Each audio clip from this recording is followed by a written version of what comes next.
Okay, the first thing we're trying to do here is work out whether it's igneous, sedimentary, or metamorphic. And as you can see, it's made up of lots of little tiny granules. There are little bits of crystals, but they look like pieces. It's very gritty. There's no layering. And if you look at the size of those particles, if I just get a ruler, each increment's about 1 millimeter. So if you look at the ruler here, you can see, well, that one's almost a millimeter, and some of them are about a quarter of a millimeter. And so if it's sand, half a millimeter, it's about possibly sand, maybe silt. So if you go to the microscope there again, sort of borderline, I would say it's borderline. So I'm gonna call it sand type particles, and they are coming off. So it is quite loose. So the crystal's not hard in there; they're soft, and then they come out. They're not hardly bound to it.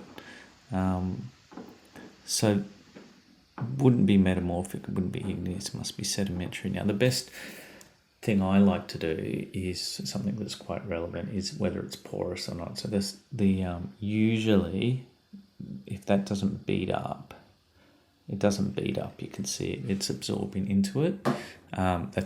Most sedimentaries absorb water, and most igneuses don't, because there's no spaces for the water to absorb. And usually you can tell if something's sedimentary or igneous from 10 meters away, because there'll be like moss or growing on the sedimentary, and then the smooth rocks will be clean and dry. So you can tell it from miles away. Literally, if you had binoculars up close, you can see the water's gone and absorbed in. Okay.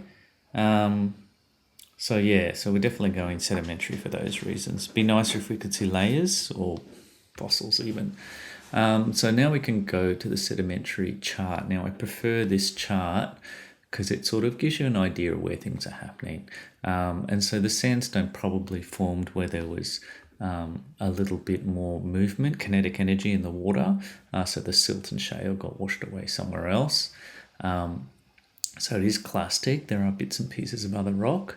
And so we move down to here, and then it's just quite simple, because it's not the coal limestone, and it's not the evaporative sedimentary rocks. It's just basically 100% based on the size of the grain. And you can see from the microscope picture that we're having sort of sand particles, maybe silt. So I'm just going to call this one sandstone siltstone, which is typical for rocks. Usually things are not black and white.